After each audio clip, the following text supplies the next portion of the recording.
அன்பிற்கினிய ஆசிரியர் பெருமக்களே, உங்கள் அனைவருக்கும் மணிகணேசனின் அன்பான வணக்கங்கள். எப்படி நல்லா இருக்கீங்களா? டெட்டு தேர்வுக்கு கடுமையா உழைச்சிக்கிட்டு இருப்பீங்க, படிச்சுக்கிட்டு இருப்பீங்க, அதற்குரிய பயிற்சியெல்லாம் எடுத்துக்கிட்டு இருப்பீங்க. ஓகே, சரி, ரைட்டு. அந்த தேர்வுல கண்டிப்பா எதிர்வரும் ஜூலை 5 ஜூலை 4 மற்றும் 5 நடைபெற உள்ள ஸ்பெஷல் டெட்ல நிறைய ஆசிரியர் பெருமக்களும் பள்ளிகள்ல பணிபுரியக்கூடிய ஏனைய எஸ்எம்சில பணி நியமனம் செய்யப்பட்ட ஆசிரியர் பெருமக்களும் எழுத போறீங்க. அனைவருக்கும் வெற்றி பெற மனமார்ந்த நல்வாழ்த்துக்களை தெரிவிச்சுக்கிறேன். அடுத்தது நம்ம மாதிரி தேர்வுல இன்னைக்கு நம்ம எதை பத்தி பார்க்க போறோம்னா, இந்த சோசியல் சயின்ஸ்ல ஒரு பிரிவா இருக்கக்கூடிய சிவிக்ஸ் அண்ட் எக்கனாமிக்ஸ், இதை பத்தி பார்க்க போறோம். அதாவது சோசியல் சயின்ஸ்ல இது எப்படி வரும்னா, குடிமையியல் மற்றும் பொருளாதாரம் அப்படின்னு வந்திருக்கோம், பொருளியல் அப்படின்னு வந்திருக்கோம். ஏற்கனவே நம்ம ஹிஸ்டரி, ஜியாகிரபி பார்த்துருக்குறோம். முக்கியமான ஒரு 50 கேள்விகள் பார்த்துருக்குறோம்.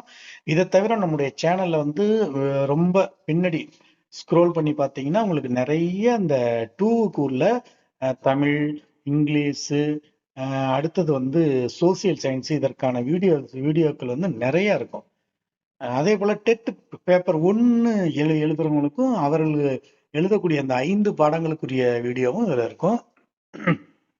இப்ப நீங்க பாத்துக்கலாம். நீங்க நம்ம வீடியோ நல்லா இருந்துச்சுன்னா கமெண்ட் பண்ணுங்க, லைக் பண்ணுங்க, ஷேர் பண்ணுங்க. ஓகே, இப்ப நம்மளுடைய மாதிரி தேர்வுக்குரிய அந்த வினாக்களை பார்க்கலாமா? சரி,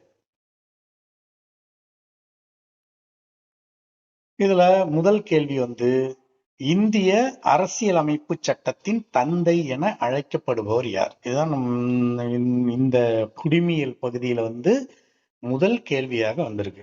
அதாவது இந்திய அரசியலமைப்பு சட்டத்தின் தந்தை என்று அழைக்கப்படுபவர் யார் அப்படின்னு கேட்டா, உங்க எல்லாருக்குமே தெரியும். இங்க வேற எந்த அந்த அரசியலமைப்பு சட்டத்தோட தொடர்புடையவருடைய பேர் ஒருத்தர் தான் இருக்காரு. அவர் டாக்டர் B.R. அம்பேத்கர். இவர் தான் அந்த அரசியலமைப்பு வரைவு குழுவின் தலைவராக இருந்து இந்திய அரசியலமைப்பை உருவாக்கியதில் முக்கிய பங்கு வகித்தார். அதனால அவருடைய அந்த முக்கிய அந்த பணியை பாராட்டி தான், அந்த செம்மை பணியை பாராட்டி தான் அவருக்கு இந்திய அரசியலமைப்பு சட்டத்தின் தந்தை என்று வரலாற்றில் வர்ணிக்கப்படுகிறார். Doctor B.R. அம்பேத்கர்.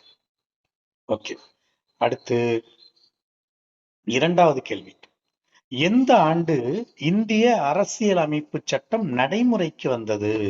எந்த ஆண்டு அப்படிங்கிறப்ப பாக்குறப்ப என்ன இது பண்ணீங்கன்னா, இது நடைமுறைக்கு வந்த ஆண்டு அப்படிங்கிறப்ப அது நடைமுறைக்கு அரசியலமைப்பு சட்டம் நடைமுறைக்கு வந்த ஆண்டதான் நம்ம ஆண்டுதோறும் ஜனவரி 26ஆம் நாள் குடியரசு தினமாக கொண்டாடி வருகிறோம். அப்ப நடைமுறைக்கு வந்த ஆண்டு குடியரசு தினம். அப்ப ஜனவரி 26, 1950. இதுதான் நடைமுறைக்கு இந்திய அரசியலமைப்பு சட்டம் நடைமுறைக்கு வந்த ஆண்டு. சரி, அடுத்து மூன்றாவது கேள்வி. அரசியலமைப்பின் எந்த பிரிவு அரசியலமைப்பின் இதயம் மற்றும் ஆன்மா என டாக்டர் அம்பேத்கர் அவர்களால் விவரிக்கப்பட்டது? அவர்தான் அந்த அரசியலமைப்பு சட்டம் முழுவதும் ராப்பகலா உட்கார்ந்து கண் துஞ்சாமல் எழுதி எழுதி கம்ப்ளீட் பண்றாரு. அது எழுதும் போதே அவருக்கு நிறைய பிரச்சனைகள். அவருடைய வாழ்க்கை வரலாறுல போய் பார்த்தோம்னா அதெல்லாம் நம்ம உண்மையிலேயே அது ஒரு ரத்த சரித்திரம் மாதிரிதான் இருக்கும். இவர் ஒண்டியாளா இருந்துகிட்டு தான் அவ்வளதையும் மெனக்கட்டு செஞ்சாரு. இந்த தேசத்தினுடைய ஒரு தேச பணியா தன்னை முழுமையா அர்ப்பணித்து எழுதப்பட்டதுதான் இந்த இந்திய அரசியல் அமைப்பு சட்டம். அதனுடைய அதுல அவரே என்ன சொல்றாருன்னா, இந்த அரசியலமைப்பின் இதயம் மற்றும் ஆன்மான்னு ஒரு சட்ட பிரிவை சொல்றாரு. அது எந்த பிரிவுனா பிரிவு 32. அதாவது அடிப்படை உரிமைகள் மீறப்படும் போது உச்ச நீதிமன்றத்தை அணுகும் தீர்வுக்கு இது வழிவகை செய்கிறது. இந்த பிரிவு 32 தான் அவர் இந்த அரசியலமைப்பின் இதயம், இதனுடைய ஆன்மா அப்படின்னு அம்பேத்கரே அதை விவரிச்சு சொல்றாரு. சரி, பிரிவு 32 ஞாபகத்துல வச்சிங்க. அடுத்து நான்காவது வினா. மக்களாட்சியின் பிறப்பிடம் எது? மக்களாட்சியின் பிறப்பிடம் என்பது கிரேக்கம் தான். பண்டைய கிரேக்க நகர அரசுகளில்தான் முதலில் மக்களாட்சி முறை உருவானது. அடுத்து 5வது கேள்வி. இந்தியாவில் தேசிய வாக்காளர் தினம் என்று கொண்டாடப்படுகிறது. என்னைக்கு கொண்டாடுறாங்க அப்படின்னு கேக்குறாங்க. இதுல என்னன்னா, இதுல பாத்தீங்கன்னா நேரடியா விடை தெரிஞ்சவங்க டக்குன்னு விடைய குறிச்சிடுவீங்க. விடை தெரியாதவர்களுக்கு கொஞ்சம் யோசிக்கணும். யோசிக்கிறப்ப அங்க இருக்கக்கூடிய பாருங்க, ஆகஸ்ட் 15, அது நம்ம உங்க எல்லாருக்குமே தெரியும். அன்னைக்கு இந்திய சுதந்திர தினம், ரைட்டு. அதை அதுக்கு விட்டுருவோம், நேர்ந்து விட்டுருவோம். அடுத்து ஜூன் 5ன்னு வந்துச்சுன்னா அது எப்பயுமே சுற்றுச்சூழல் தினம், அதுக்கும் போயிட்டு. அப்ப ஜனவரி 26, அது இப்பதான் நம்ம பார்த்தோம், இந்திய அரசியலமைப்பு சட்டம் நடைமுறைக்கு வந்த ஆண்டு. அதை தான் குடியரசு தினமாக ஆண்டுதோறும் கொண்டாடிக்கிட்டு இருக்கோம். இதுல ஒன்னே ஒண்ணுதான் அனாதையா நிக்குது, ஜனவரி 25. அதுதான் தேசிய வாக்காளர் தினம், ஜனவரி 25. தேர்தல் ஆணையம் அமைக்கப்பட்ட நாளை அன்னைக்குதான், அந்த ஜனவரி 25 தான் தேர்தல் ஆணையம் அமைக்கப்படுது. அந்த நாளை தான் தேசிய வாக்காளர் தினமாக ஒவ்வொரு ஆண்டும் இந்திய தேர்தல் ஆணையம் விழிப்புணர்வு ஏற்படுத்துது வாக்காளர்கள்ட்ட. சரி, ரைட். அப்ப ஜனவரி 25 தேசிய வாக்காளர் தினம். அதுக்கு அடுத்த நாள் இந்திய குடியரசு தினம். இதெல்லாம் அப்படி கண்டினியூவா ஒரு மாதிரி ஞாபகத்துல வச்சுக்கிறது நல்லது. சரி, அடுத்த 6வது கேள்வி பார்ப்போம். பொருளியலின் தந்தை என்று அழைக்கப்படுபவர் யார்? இந்த கேள்வி அடிக்கடி நிறைய தடவை நம்ம பார்த்திருக்கோம். நம்ம வீடியோ கண்டினியூவா பார்த்தவங்களுக்கு தெரியும். சரி, ரைட். அப்படின்னா இந்த மாதிரியான கேள்விகள்லாம் ஒரு முக்கியமான கேள்விகள்ல. அப்ப பொருளியலின் தந்தை என்று அழைக்கப்படுபவர் ஆடம் ஸ்மித் தான். அதாவது செல்வ இலக்கணத்தை வழங்கியதால் இவர் நவீன பொருளியலின் தந்தையாக கருதப்படுகிறார். இவர் இவருடைய கான்ட்ரிபியூஷன் என்னன்னா செல்வ இலக்கணம், அதை வழங்கினதுனால இவர் நவீன பொருளியலின் தந்தை என்று அழைக்கப்படுகிறார். அடுத்து 7வது கேள்வி. இந்த கேள்விகள் எல்லாம் பொருளியல் சார்ந்த கேள்விகளா இருக்கா? அப்ப இந்த 50 கொஸ்டின் என்ன ஒரு 2 மட்டும்தான் அடிப்படையா வச்சிருக்கோம். ஒன்று குடிமையியல், இன்னொன்னு பொருளியல். இந்த 2ஐயும் சார்ந்துதான் இருக்கும். சரி, மொத்த உள்நாட்டு உற்பத்தி, ஜிடிபி அப்படின்னு சொல்லுவாங்க, எதனை குறிக்கிறது? மொத்த உள்நாட்டு உற்பத்திங்கிறது எதனை குறிக்கிறது அப்படின்னு கேக்குறப்ப, இப்ப இந்த பதில பாருங்க, 4 பதில் இருக்கு. இந்த கேள்விக்கு இந்த 4 பதில எனக்கு இந்த பதில் தெரிஞ்சிட்டு சார் அப்படிங்கிறவங்க பிரச்சனை இல்லை. சரி, எனக்கு கொஞ்சம் குழப்பமா இருக்கு சார், எனக்கு படிச்சது மறந்து போயிட்டு சார் அப்படின்னு நினைக்கிறவங்களுக்காக ஒரு விஷயம் சொல்றேன். நான் எப்பயுமே சொல்லுவேன், என்ன சொல்றேன்னா, கொடுக்கப்பட்டுள்ள பதில்ல விரிவா விளக்கமா இருக்கக்கூடிய பதில் அந்த கேள்விக்கு நெருக்கமான ஒரு பதிலா கூட அமையும். அப்ப அது கூட சரியான விடையாக இருக்கலாம். அதன் அடிப்படையில இங்க பாக்குறப்ப விரிவான பதிலா சில இருக்கக்கூடிய பதில் தான் வந்திருக்கு.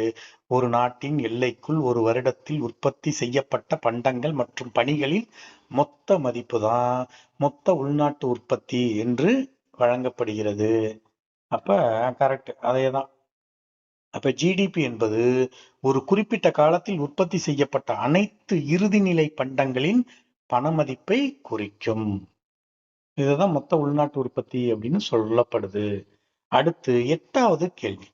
இந்தியாவின் முதல் குடிமகன் யார்? இது நம்ம எல்லாருக்குமே நல்லா தெரிந்த கேள்விதான். இதுல எல்லாம் குழப்பமே இல்லை, குடியரசுத் தலைவர் தான் இந்தியாவின் முதல் குடிமகன். அவர்தான். அரசியலமைப்பு சட்டத்தின்படி குடியரசுத் தலைவரே நாட்டின் முதல் குடிமகன் மற்றும் முப்படைகளின் தலைமை தளபதியும் ஆவார். இதையும் ஞாபகத்துல வச்சுக்கணும். முதல் குடிமகன் இவர் தான். நம்ம நாட்டுல இருக்கக்கூடிய அந்த முப்படைகளுடைய தலைமை தளபதியும் இவரு நம்ம இந்தியாவின் குடியரசுத் தலைவர் தான். இந்த இந்தியாவின் குடிமகனா இருக்கக்கூடியவர் திரௌபதி முர்மு. இது ஒரு மாதிரி வினாவுல கேட்டிருந்தோம். தற்போதைய இந்தியாவின் குடியரசுத் தலைவர் பெயர் என்ன அப்படின்னு கேட்டோம். அது நிறைய பேரு சரியான ஆன்சரை அற்புதமா சொல்லியிருந்தீங்க. அத்தனை பேருக்கும் என்னுடைய மனமார்ந்த வாழ்த்துக்களை தெரிவிச்சுக்கிறேன். இந்த இடத்துலயும் இப்ப நம்ம தெரிஞ்சுக்கணும், திரௌபதி முர்மு தான். அவர்கள் ஒரு பெண்ணு தான். அவங்க ஜார்க்கண்ட் அந்த ஏரியாவை சேர்ந்த ஒரு பழங்குடியினத்தை சேர்ந்த ஒரு பெண்ணு தான் இந்தியாவினுடைய குடியரசுத் தலைவராக அந்த அரியணையை அலங்கரித்து கொண்டு வருகிறார். அடுத்து 9வது கேள்வி.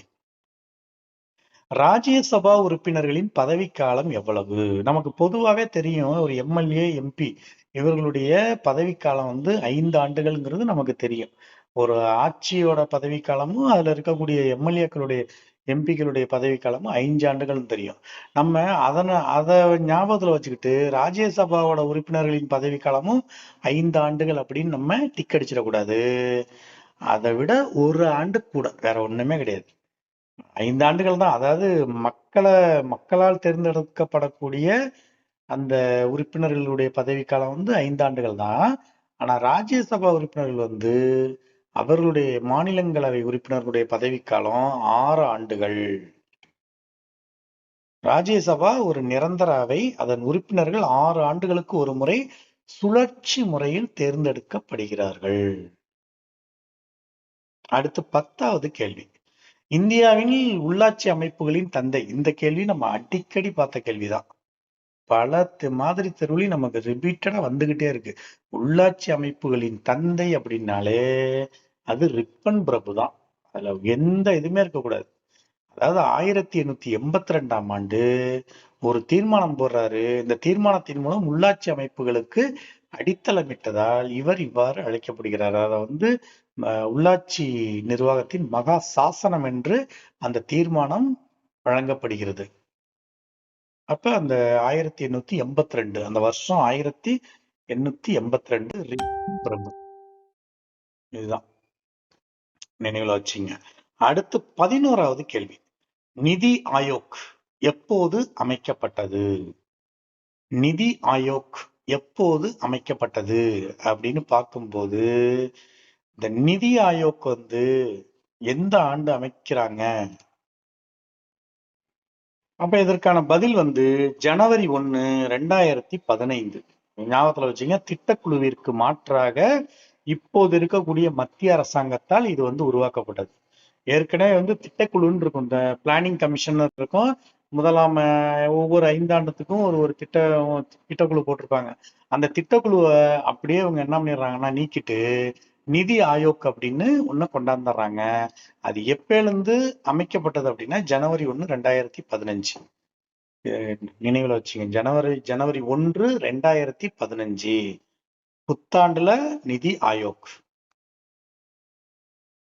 12வது கேள்வி. இந்தியாவின் மிக உயர்ந்த சட்ட அதிகாரி யார்? இந்தியாவில் இருக்கக்கூடிய மிக உயர்ந்த சட்ட அதிகாரி. சட்ட அதிகாரின்னு தான் கேக்குறான்.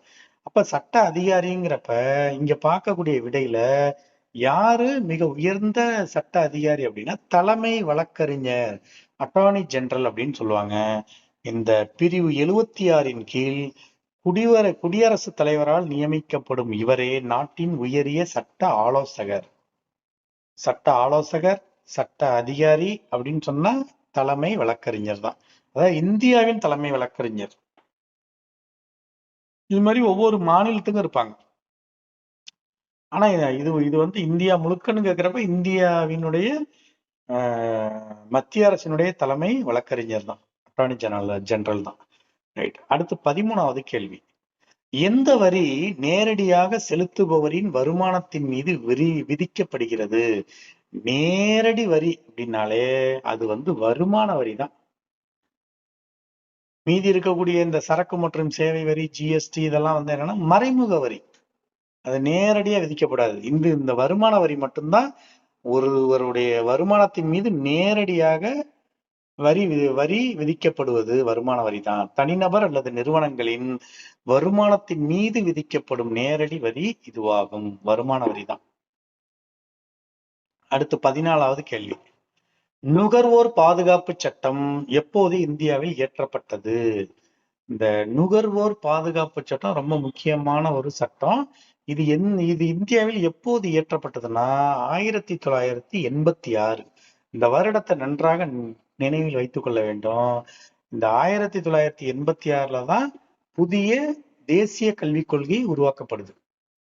புதிய தேசிய கல்விக் கொள்கை, NEP அப்படின்னு சொல்லுவாங்க. நேஷனல் எஜுகேஷன் பாலிசி, தேசிய கல்விக் கொள்கை. அப்ப 1986 தான் கொண்டு வரப்படுது. அந்த வருஷத்துலதான் நுகர்வோர் பாதுகாப்பு சட்டமும் இந்தியாவில் இயற்றப்பட்டது. அதாவது நுகர்வோரின் உரிமைகளை பாதுகாப்பதற்காக இயற்றப்பட்டதால் இது நுகர்வோரின் மகா சாசனம் எனப்படுகிறது. அப்ப அந்த நுகர்வோர் பாதுகாப்பு சட்டம் எப்படி அழைக்கப்படுகிறதுனா, அது நுகர்வோரின் மகா சாசனம் என்று அழைக்கப்படுகிறது.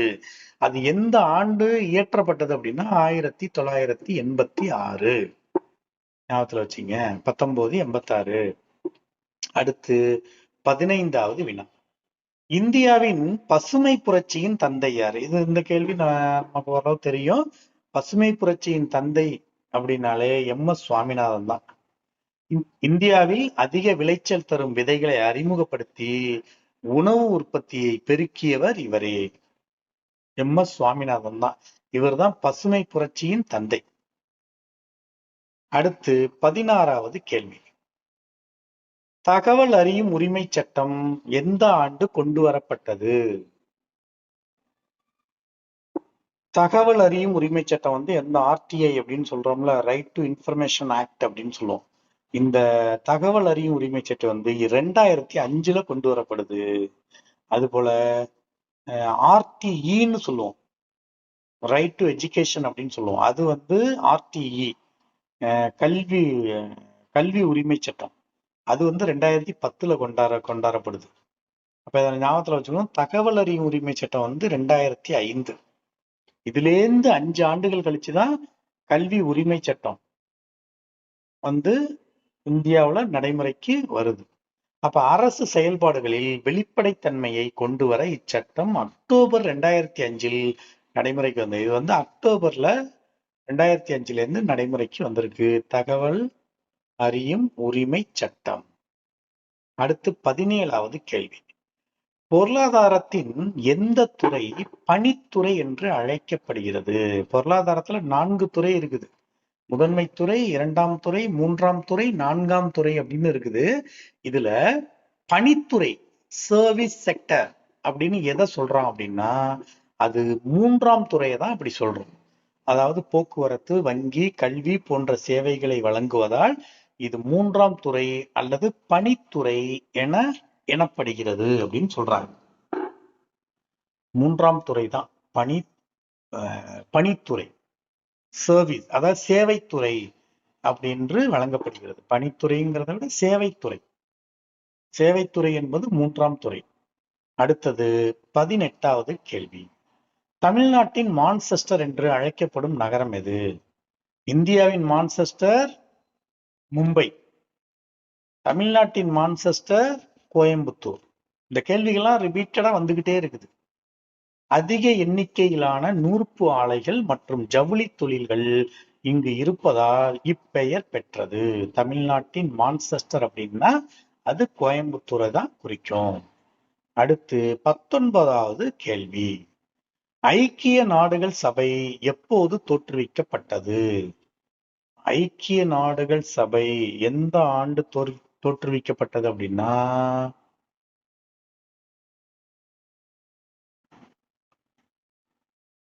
அதாவது 2ஆம் உலகப் போர் முடிந்த தருவாய், முடிகிற 2ஆம் உலகப் போர் முடிந்த வருடம் வந்து 1945 முடியுது, அக்டோபர் மாசத்துல. அப்பதான் அக்டோபர் 24 தான் வந்து ஐக்கிய நாடுகள் சபை, United Nations of organisation, United Nation organisation, ஐக்கிய நாடுகள் சபை அக்டோபர் 24, 1945.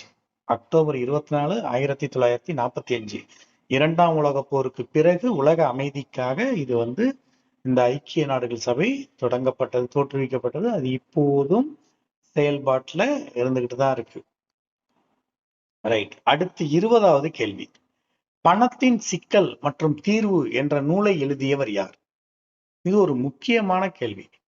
பணத்தின் சிக்கல் மற்றும் தீர்வு என்ற நூலை எழுதியவர் யாருன்னு கேட்டா, அவர் வந்து இந்திய அரசியலமைப்பு சட்டத்தின் தந்தை என்று வர்ணிக்கப்படும் டாக்டர் பி.ஆர். அம்பேத்கர் தான்.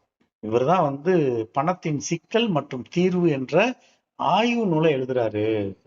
இந்த ஆய்வு கட்டுரையின் அடிப்படையிலேயே இந்திய ரிசர்வ் வங்கி உருவாக்கப்பட்டது. இப்ப கேள்வி எப்படி கேட்டாலும் நம்ம எழுதணும். பணத்தின் சிக்கல் மற்றும் தீர்வு என்ற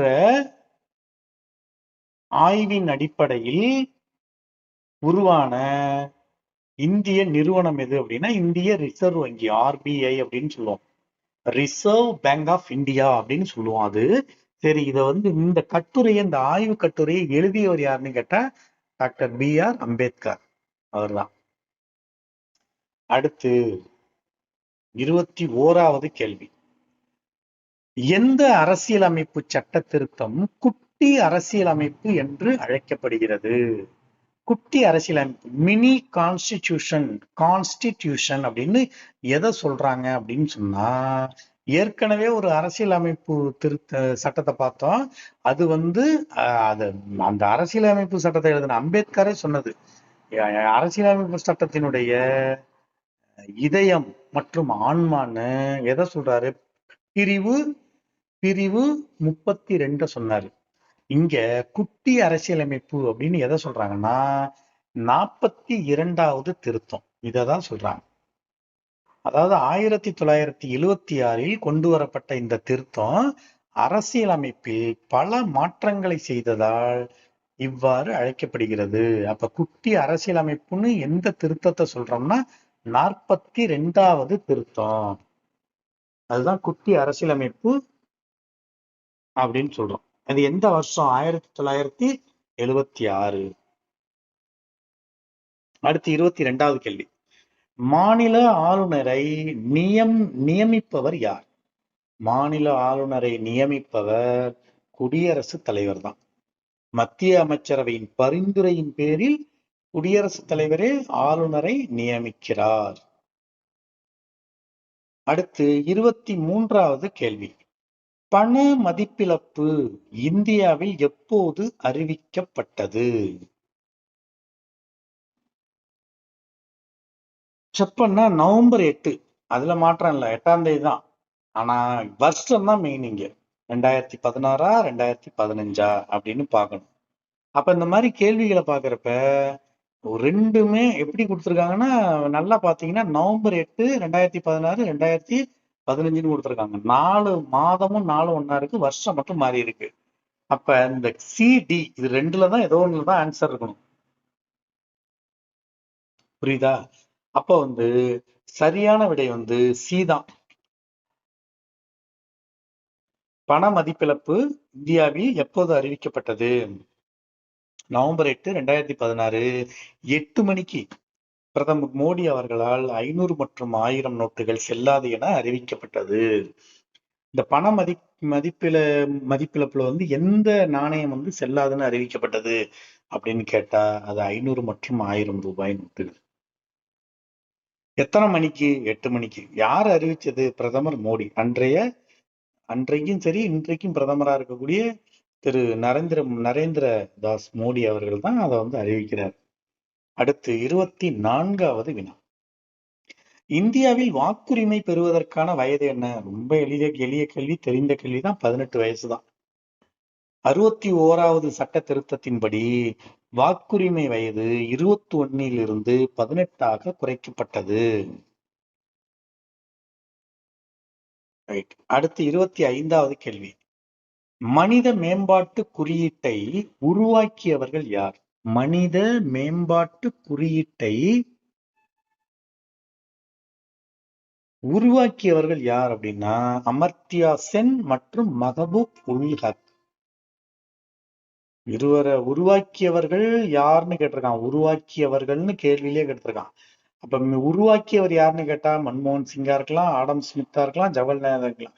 உருவாக்கியவர்கள் கேள்வியிலேயே பன்மையில கொடுத்ததுனால அப்ப ஒன்றுக்கு மேற்பட்டவர்கள் தான் இதை உருவாக்கி இருக்க வேண்டும் என்று நாம் புரிந்து கொண்டு, ஏற்கனவே சொன்னோம், ஒரு பதில் விரிவா விளக்கமா இருந்தா அந்த பதில் கூட சரியான விடையாக பல நேரங்களில் அமைவதுண்டு. அதன் அடிப்படையில நம்ம டிக் அடிக்கிறப்ப அதுதான் இந்த கேள்விக்குரிய சரியான விடையாகவும் வந்துள்ளது. அமர்த்தியா சென் மற்றும் மஹபூப் உல் ஹக். அடுத்து 26வது கேள்வி. மாநிலங்களவைக்கு குடியரசுத் தலைவரால் எத்தனை உறுப்பினர்கள் நியமிக்கப்படுகிறார்கள்? மாநிலங்களவைக்கு குடியரசுத் தலைவர் அவர் தன்னுடைய அதிகாரத்தை பயன்படுத்தி கொஞ்சம் உறுப்பினர்களை வந்து நியமிக்கிறார், நியமன உறுப்பினர்களா நியமிக்கிறார். அந்த நியமன உறுப்பினர்கள் வந்து குடியரசுத் தலைவரால் எத்தனை பேர் நியமிக்கப்படலாம் அப்படின்னா 1 டஜன் பேர், அதாவது 12 பேர். கலை, இலக்கியம், அறிவியல் மற்றும் சமூக சேவையில் சிறந்து விளங்கும் 12 நபர்களை குடியரசுத் தலைவர் நியமிக்கிறார். அதன் அடிப்படையில தான் சச்சின் டெண்டுல்கர், நம்முடைய இசைஞானி இளையராஜாலாம் வந்து அந்த குடியரசுத் தலைவரால் நியமனம் செய்யப்பட்ட எம்பிக்களாக இருந்து வருகிறார்கள். அடுத்து 27வது கேள்வி, உலக வர்த்தக அமைப்பின் தலைமையகம் எங்குள்ளது? உலக WTO உலக வர்த்தக அமைப்பின் தலைமையகம் எங்க இருக்குன்னா ஜெனீவால தான் இருக்கு. சுவிட்சர்லாந்தின் ஜெனீவா நகரில் WTO தலைமையகம் அமைந்துள்ளது. அடுத்து 28வது கேள்வி, எந்த சட்டப்பிரிவு தீண்டாமை ஒழிப்பு பற்றி குறிப்பிடுகிறது? எந்த சட்டப்பிரிவு தீண்டாமை ஒழிப்பு பற்றி குறிப்பிடுகிறதுனா அது ஆர்டிகிள் 17 தான். அரசியல் அமைப்பு பிரிவு 17 தான் தீண்டாமையை ஒழித்து அதன் நடைமுறையை தடை செய்கிறது. ஞாபகத்துல வச்சுங்க, தீண்டாமை ஒழிப்பு வந்து ஆர்டிகிள் 17 தான். ரைட். அடுத்து 29வது கேள்வி, இந்தியாவின் மத்திய வங்கி எது? இந்தியாவின் மத்திய வங்கி அப்படின்னாலே அது இந்திய ரிசர்வ் வங்கி தான். இதுவே நாட்டின் பண புழக்கத்தை கட்டுப்படுத்தும் மற்றும் ரூபாய் நோட்டுகளை வெளியிடும் அதிகாரமுடைய வங்கி. இவர்கள் மட்டும்தான் பணத்தை வந்து அச்சிட்டு வெளியிடலாம், மீதி யாரும் செஞ்சா அது தேச குற்றம். அப்ப அந்த இந்திய ரிசர்வ் வங்கி தோன்றுவதற்கு காரணமாக இருந்த ஒரு ஆய்வு கட்டுரை எது? பணச்சிக்கல் மற்றும் தீர்வு என்று எழுதிய அம்பேத்கருடைய ஆய்வு கட்டுரை தான் இந்திய ரிசர்வ் வங்கியை வந்து தோற்றுவிக்குது. அதுதான் இந்தியாவினுடைய மத்திய வங்கி. அடுத்து 30வது கேள்வி, பஞ்சாயத்து ராஜ் சட்டம் எந்த ஆண்டு கொண்டு வரப்பட்டது? பஞ்சாயத்து ராஜ் சட்டம் எந்த ஆண்டு கொண்டு வரப்பட்டதுன்னா ஏப்ரல் 24, 1992. அதாவது 73வது மற்றும் 74வது அரசியலமைப்பு சட்ட திருத்தங்களின் மூலம் உள்ளாட்சி அமைப்புகளுக்கு அதிகாரம் அளிக்கப்பட்டது. இதன் அடிப்படையில தான் தற்போது உள்ளாட்சி அமைப்புல வந்து இயங்கிக்கிட்டு இருக்கு. சரி, இந்த பஞ்சாயத்து ராஜ் சட்டம் வந்து எந்த வருஷம்னா 1992 வருஷம் வந்து 92ன்னு ஞாபகத்துல வச்சுங்க. அதுக்கப்புறம் ஏப்ரல் 24, அதாவது அம்பேத்கருடைய பிறந்தநாள் வந்து ஏப்ரல் 14 வரும். அதுல இருந்து ஒரு 10 நாள் கழிச்சு ஏப்ரல் 24ல 1992ஆம் ஆண்டு பஞ்சாயத்து ராஜ் சட்டம் வந்து கொண்டு வரப்பட்டது. அடுத்து 31வது கேள்வி, வறுமை மற்றும் இந்தியாவில் பிரிட்டிஷ் தன்மையற்ற ஆட்சி என்ற நூலை எழுதியவர் யார்? வறுமை மற்றும் இந்தியாவில் பிரிட்டிஷ் தன்மையற்ற ஆட்சி என்ற நூலை எழுதியவர் தாதாபாய் நவ்ரோஜி. இவரே செல்வ சுரண்டல் கோட்பாட்டை முன்வைத்தவர். இது ஒரு கேள்வி முக்கியமா வரலாம். ட்ரெயின் தியரி அப்படின்னு சொல்லுவாங்க, செல்வ சுரண்டல் கோட்பாடு. ஆங்கிலேயர்கள் இந்தியாவுல இந்த செல்வ சுரண்டல், இந்தியாவினுடைய செல்வத்தை சுரண்டுவதுதான் அவர்களுடைய முதன்மையான கோட்பாடாகவும் நோக்கமாகவும் குறிக்கோளாகவும் இருந்தது. அதன் அடிப்படையில் தான் இந்த இந்தியாவினுடைய வளங்களை முடிந்த அளவு அவர்கள் எந்த அளவுக்கு சுரண்ட முடியுமோ அந்த அளவுக்கு சுரண்டினார்கள். அதற்கு இடையூறா வந்தவர்கள்லாம் வந்து தண்டனை மூலம் அச்சுறுத்தினார்கள். அதன் அடிப்படையில தாதாபாய் நவ்ரோஜி என்னன்றார்னா, இது குறித்து வந்து ஒரு நூல் எழுதுறாரு. அந்த நூலோட பேரு வறுமை மற்றும் இந்தியாவில் பிரிட்டிஷ் தன்மையற்ற ஆட்சி. அந்த நூலோட பேர், அதை எழுதியவர் தாதாபாய் நவ்ரோஜி. அடுத்து 32வது கேள்வி, அரசியலமைப்பின் எந்த பகுதியில் அடிப்படை உரிமைகள் இடம்பெற்றுள்ளன? எந்த பகுதினா அடிப்படை உரிமைகள் பேசக்கூடிய அரசியலமைப்பின் எந்த பகுதி அப்படிங்கிறப்ப பகுதி 3ல தான் அது குறித்து பேசப்படுது. இந்திய அரசியலமைப்பின் பகுதி 3 சட்டப்பிரிவுகள் 12 முதல் 35 வரை அடிப்படை உரிமைகளை விவரிக்கிறது. இந்திய அரசியலமைப்பின் பகுதி 3ல சட்டப்பிரிவுகள் 12 to 35 வரைக்கும் இந்த அடிப்படை உரிமைகள் பற்றி பேசுகிறது. அடுத்து 33வது கேள்வி. இந்தியாவில் ஜிஎஸ்டி எப்போது நடைமுறைக்கு வந்தது? ஜிஎஸ்டி இந்தியாவுல எப்போது நடைமுறைக்கு வந்ததுன்னா ஜூலை 1, 2017 தான். ஒரே நாடு ஒரே வரி என்ற நோக்கத்தில் நாடு முழுவதும் மறைமுக வரியாக இது கொண்டு வரப்பட்டது. ஜிஎஸ்டிங்கிறது நேரடி வரி கிடையாது, மறைமுக வரி. நேரடி வரி என்பது வருமானத்தின் மீது விதிக்கப்படும் வருமான வரியாகும். இது மறைமுக வரி. இது ஜூலை 1, 2017 கொண்டு வரப்படுகிறது, நடைமுறைக்கு வருகிறது ஜிஎஸ்டி. இப்போதும் அது தொடருது. 34வது கேள்வி.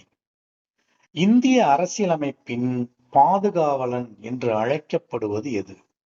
இந்திய அரசியலமைப்பின் பாதுகாவலன் என்று அழைக்கப்படுவது உச்ச நீதிமன்றம் தான், சுப்ரீம் கோர்ட் தான்.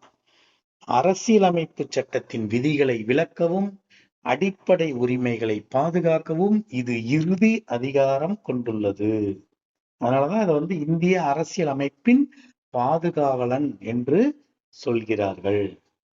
அடுத்து 35வது கேள்வி. தமிழ்நாட்டின் நுழைவாயில் என்று அழைக்கப்படும் நகரம் எது அப்படின்னு பார்த்தோம். இந்த கேள்வி நம்ம நிறைய தடவை பார்த்திருக்கோம். தமிழ்நாட்டின் நுழைவாயில் அப்படின்னா அது தூத்துக்குடி தான். முத்துக்குளித்தல் நடைபெறக்கூடிய தூத்துக்குடி துறைமுகம் தான் தமிழ்நாட்டின் நுழைவாயில் என்று அழைக்கப்படும் நகரமாகும். இந்தியாவின் நுழைவாயில்னா மும்பை தான். மும்பைன்னு இருக்கும், இல்ல பம்பாய்னு இருந்தாலும் சரி, ரெண்டும் ஒண்ணுதான். மும்பை, பம்பாய் எல்லாம் இந்தியாவின் நுழைவாயில். அடுத்து 36வது கேள்வி. எந்த உரிமை அடிப்படை உரிமைகள் பட்டியலில் இருந்து நீக்கப்பட்டு சட்ட உரிமையாக மாற்றப்பட்டது?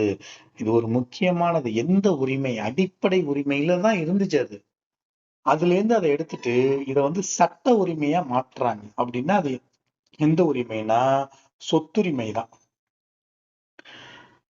44வது சட்ட திருத்தத்தின்படி இது அடிப்படை உரிமையிலிருந்து நீக்கப்பட்டு 300A பிரிவின் கீழ் சட்ட உரிமையாக மாற்றப்படுது. எது? சொத்துரிமை.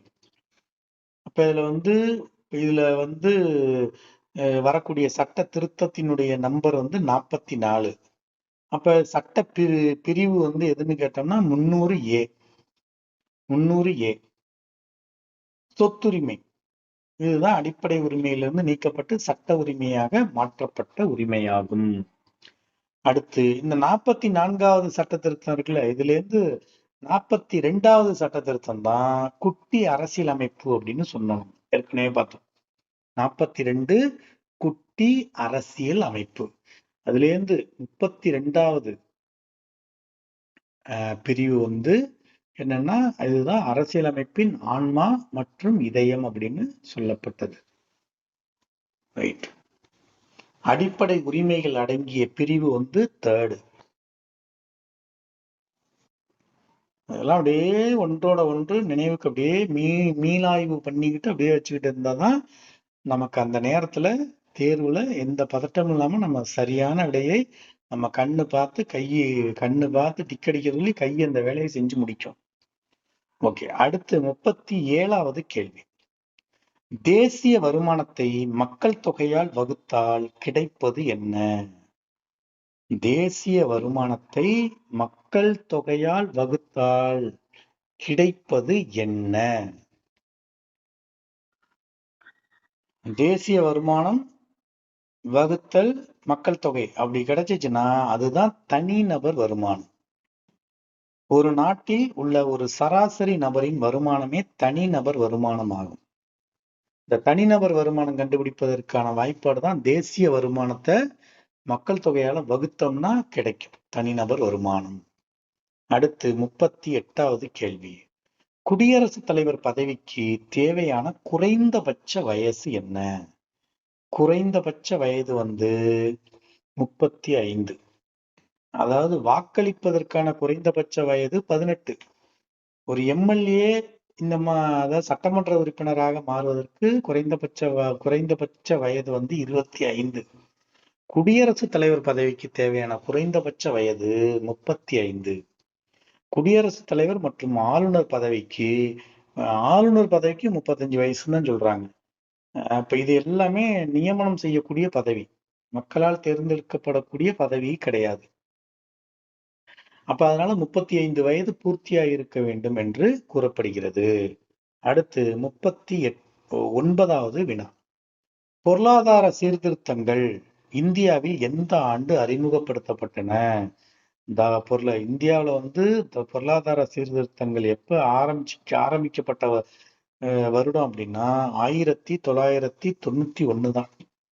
இந்த வருஷத்துலதான் தாராளமயமாக்கல், தனியார் மயமாக்கல் மற்றும் உலகமயமாக்கல் கொள்கைகள் 1991 டாக்டர் மன்மோகன் சிங்கால் அறிமுகமாயின. அவர் தான் அப்ப வந்து நிதியமைச்சரா இருந்தாரு. அப்ப இந்த நாட்டினுடைய பிரதமரா இருந்தவர் மாண்புமிகு திரு பி வி நரசிம்மராவ். ஞாபகத்துல வச்சுக்கணும். அதாவது திரு பி வி நரசிம்மராவ் காலத்துலதான் இந்தியாவினுடைய பொருளாதார சீர்திருத்தங்கள் இந்தியாவில் அறிமுகப்படுத்தப்பட்டன. ஆண்டு வந்து 1991. அப்போ மூன்று கொள்கைகள் வெளியில வருது. தாராளமயமாக்கல், தனியார் மயமாக்கல், உலகமயமாக்கல். இந்த 3 கொள்கைகளும் அப்பதான் அதுல அந்த பொருளாதார சீர்திருத்தங்கள் வழியாகத்தான் வந்து அறிமுகப்படுத்தப்படுது. அடுத்து 40வது கேள்வி. சட்ட மேலவை தமிழ்நாட்டில் எப்போது நீக்கப்பட்டது? இப்பயும் பக்கத்துல இருக்கிற கர்நாடகால வந்து சட்ட மேலவை இருக்கு. இந்த சட்ட மேலவை வந்து எப்படின்னா அது தனியா அந்த இந்தியாவுல வந்து பாராளுமன்றம், நாடாளுமன்றத்துல இருந்து ராஜ்யசபா, மக்களவை, மாநிலங்களவைன்னு சொல்றோம்னா அந்த மாநிலங்களவை வந்து தேர்ந்தெடுக்கப்படக்கூடிய உறுப்பினர்கள். அது மாதிரி சட்டமன்ற மேலவை இருந்துச்சு. அது எந்த வருஷம் வந்து தமிழ்நாட்டில் நீக்கப்பட்டதுன்னா 1986 தான். இந்த வருஷம் முக்கியமான ஒரு வருஷமாக இருக்குது. 1986 புரட்சி தலைவர் டாக்டர் எம்ஜி ராமச்சந்திரன் அவர்கள் முதலமைச்சராக இருந்தபோது சட்டமன்ற மேலவை ஒழிக்கப்பட்டது. அதுக்கப்புறம் தமிழ்நாட்டுல சட்டமன்ற மேலவையே இல்லை. இந்த 1986 ஏற்கனவே 2 பார்த்தோம். ஒன்று வந்து நுகர்வோர் பாதுகாப்பு சட்டம், நுகர்வோர் மகாசாசனம் கொண்டு வரப்பட்ட ஆண்டு 1986. தேசிய கல்விக் கொள்கை கொண்டு வரப்பட்ட ஆண்டும் 1986. இந்த தமிழ்நாட்டில் இருக்கக்கூடிய சட்டமன்ற மேலவையை நீக்கப்பட்ட ஆண்டும் ஒழிக்கப்பட்ட ஆண்டும் 1986. அடுத்து 41வது வினா. ஏற்றுமதி மதிப்பானது இறக்குமதி மதிப்பை விட அதிகமாக இருந்தால் அது டேஸ் எனப்படும். அதாவது ஏற்றுமதி மதிப்பானது இறக்குமதி மதிப்பை விட அதிகமாக இருந்துச்சுன்னா, அதாவது இறக்குமதியை விட ஏற்றுமதி அதிகமா இருந்தா அப்படிப்பட்ட வர்த்தகத்தை வந்து எப்படி சொல்லுவாங்க அப்படின்னு சொல்றாங்க? சாதகமான வர்த்தக சமநிலை. நமது வருமானம் செலவை விட அதிகமாக இருந்தால் அது பொருளாதாரத்திற்கு நல்லது. வருமானம் அதிகமா இருந்து செலவு குறைவாக இருந்துச்சுன்னா அது பொருளாதாரத்துக்கு நல்லது தானே. குடும்பத்துக்கும் நல்லது, பொருளாதாரத்துக்கும் நல்லது. அதேதான். அப்ப அதை என்ன சொல்லுவோம்? சாதகமான வர்த்தக சமநிலையில இருக்குது அப்படின்னு சொல்லுவோம். சாதகமான வர்த்தக சமநிலை. அடுத்து 42வது வினா. மாநிலங்களவையின் பதவி வழி தலைவர் யார்? அதாவது மாநிலங்களவையின் பதவி வழி தலைவர் யாருன்னு கேட்டா துணை குடியரசுத் தலைவர் தான். அரசியலமைப்பு சட்டத்தின்படி துணை குடியரசுத் தலைவரே ராஜ்யசபாவின் தலைமை பொறுப்பை வகிக்கிறார். துணை குடியரசுத் தலைவர். இப்ப துணை குடியரசுத் தலைவரா யார் இருக்கிறார்கள் என்பதை நீங்கள் கமெண்ட் பகுதியில போடுங்க. குடியரசுத் தலைவர் வந்து திரௌபதி முர்முன்னு பார்த்தோம். தற்போதைய துணை குடியரசுத் தலைவராக யார் அந்த யார் அங்கம் வகிக்கிறார் என்பதை கமெண்ட் பகுதியில தெரிந்தவர்கள் அதை போடுங்க, நானும் தெரிஞ்சுக்கிறேன். ஓகேவா? அடுத்து 43வது வினா. தமிழகத்தில் அதிக எழுத்தறிவு கொண்ட மாவட்டம் எது? தமிழகத்துல அதிக எழுத்தறிவு கொண்ட மாவட்டம் எதுன்னா அது கன்னியாகுமரி தான். 2011 மக்கள் தொகை கணக்கெடுப்பின்படி கன்னியாகுமரி மாவட்டம் அதிக எழுத்தறிவு கொண்ட முதல் மாவட்டமாக தமிழ்நாட்டில் உள்ளது. அடுத்து 44வது வினா. இந்திய அரசியலமைப்பின் முகவுரை எத்தனை முறை திருத்தப்பட்டுள்ளது? இந்திய அரசியலமைப்பின் முகவுரை எத்தனை முறை திருத்தப்பட்டுள்ளது? எத்தனை முறைனா ஒரு முறைதான். இந்திய அரசியலமைப்பின் முகவுரை ஒரு முறை திருத்தப்பட்டது. எப்பன்னா 1976 42வது சட்ட திருத்தத்தின் மூலம். இந்த 42வது சட்ட திருத்தத்தை தான் என்ன சொல்றாங்க? குட்டி அரசியலமைப்பு அப்படின்னு சொல்றாங்க. அந்த சட்ட திருத்தத்தின் மூலம்தான் ஒரே ஒரு முறை மட்டுமே முகவுரை, இந்திய அரசியலமைப்பின் முகவுரை திருத்தப்பட்டது. இந்த இந்திய அரசியலமைப்பின் முகவுரை தான் இப்ப தற்போது தமிழ்நாடு அரசால அச்சிடப்பட்டு வெளிவந்திருக்கக்கூடிய ஒரு புதிய புத்தகங்களாக வெளிவந்திருக்கக்கூடிய 1, 2, 3ஆம் வகுப்புல அந்த இந்திய அரசியலமைப்பின் முகவுரை இடம்பெற்றுள்ளது. இது ஒரு முறைதான் அதை திருத்தம் செய்யப்பட்டிருக்கு. அது எந்த வருஷம்னா 1976. அது எத்தனாவது திருத்தம் அப்படின்னா 42வது சட்ட திருத்தம். இந்த 42வது சட்ட திருத்தத்தை தான் குட்டி அரசியலமைப்பு அப்படின்னு சொல்லப்படுகிறது. சரி, அடுத்து 45வது வினா. எந்த துறையை வேளாண்மை துறை என்று அழைக்கிறோம்? ஏற்கனவே பார்த்தோம், சேவைத்துறை என்பது 3ஆம் துறைன்னு பார்த்தோம். இங்க வேளாண்மை துறை அது எந்த துறை அப்படின்னு சொல்லப்படுதுன்னு பார்த்தா, வேளாண்மை சார்ந்தது உணவு. உணவு ஒவ்வொரு மனிதனுக்கும் முக்கியமானது, முதன்மையானது. அதனால இது முதன்மை துறை என்று அழைக்கப்படுகிறது. வேளாண்மை துறை இயற்கை வளங்களை நேரடியாக பயன்படுத்தி உற்பத்தி செய்யும் விவசாயம், மீன்பிடித்தல் போன்றவை இதில் அடங்கும். முதன்மை துறையில 2 அடங்குது, விவசாயம், மீன்பிடித்தல். இந்த 2மே என்னது? வேளாண்மை துறையில அடங்குது. சரி, 46வது கேள்வி. இந்திய அரசியலமைப்பில் தற்போது எத்தனை அடிப்படை உரிமைகள் உள்ளன? இந்திய அரசியலமைப்பில் தற்போது எத்தனை அடிப்படை உரிமைகள் உள்ளன? 6 அடிப்படை உரிமைகள் உள்ளன. ஆரம்பத்துல அது 7ஆ இருந்துச்சு. அந்த 7ல 1 தான் சொத்துரிமை. அதுதான் சொத்துரிமை அடிப்படை உரிமையிலிருந்து நீக்கப்பட்டு சட்ட உரிமையா மாறுது. அதை நம்ம ஏற்கனவே பார்த்தோம். அப்ப மீதி இருக்கக்கூடிய 6 அடிப்படை உரிமைகள் தான் இப்போது தற்போதைய அடிப்படை உரிமைகளாக இந்திய அரசியலமைப்பில் உள்ளன. 47வது கேள்வி. இந்தியாவின் உணவு பாதுகாப்பு மற்றும் தர கட்டுப்பாட்டு நிறுவனம் எப்போது தொடங்கப்பட்டது? FSSAI அப்படின்னு சொல்லுவோம். இது எந்த ஆண்டு தொடங்கப்பட்டது அப்படின்னா 2006ல சட்டம் கொண்டு வரப்படுது. 2008ல அது அமைப்பாக தொடங்கப்படுது.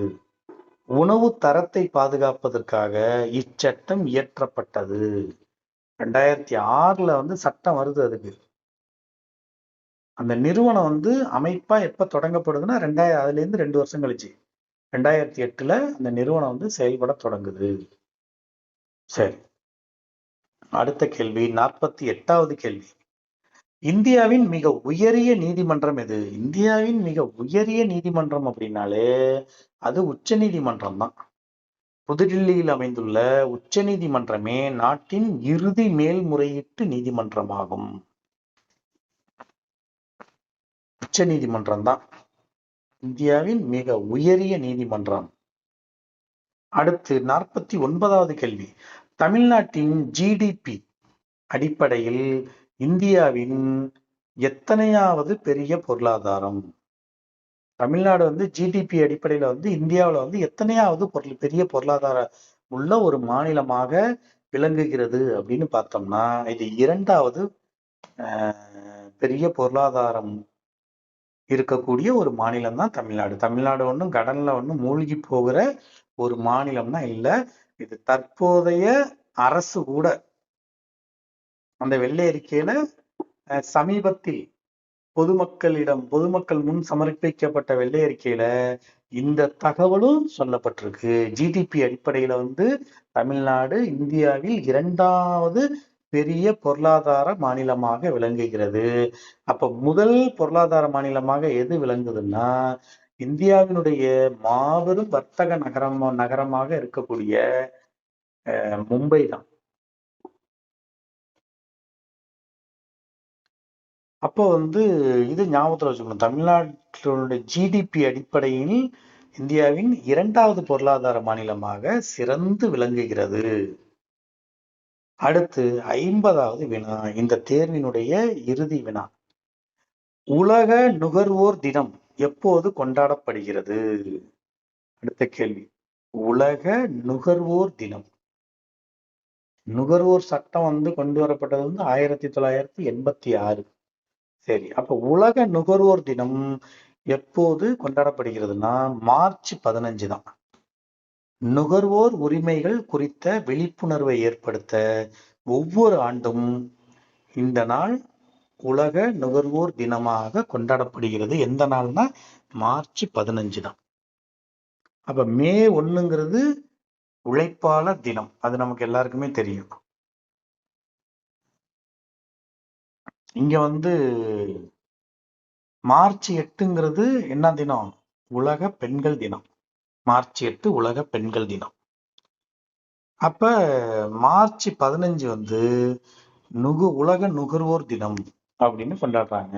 ஓகே, இதுவரைக்கும் நம்ம 50 கேள்விகளை முடிந்தவரை நீங்கள் கேட்டுக்கொண்டதற்கு இணங்க கொஞ்சம் நான் வேகமா தான் சொல்லியிருக்கேன். இதுக்கு மேல வேகமா போகணும் அப்படின்னா அது வந்து எந்த அளவு வந்து சரியானதாக இருக்குங்கிறது தெரியல. முடிந்தவரை வேகமா தான் போயிருக்கோம் நம்ம, அது நமக்குமே தெரியுது. சரி, ரைட்டு. ஏன்னா இது வந்து தேர்தல் நெருக்கடியான ஒரு காலகட்டத்தினால உங்களுடைய மனநிலை இன்னும் கொஞ்சம் வேகமா சொன்னா நல்லா இருக்கும் சார் அப்படின்னு நீங்க அன்பான வேண்டுகோள் விடுத்ததை நான் கனிவோடு செவிமடுத்து இந்த மாதிரி தேர்வை சிறப்போடு நம்ம அழகா எழுதி முடிச்சிருக்கோம். 50க்கு 50 பாயிண்ட் பெற்றிருக்கிறோம். 100% அக்யூரசி, 100% முழு வெற்றி அடைஞ்சிருக்கிறோம்.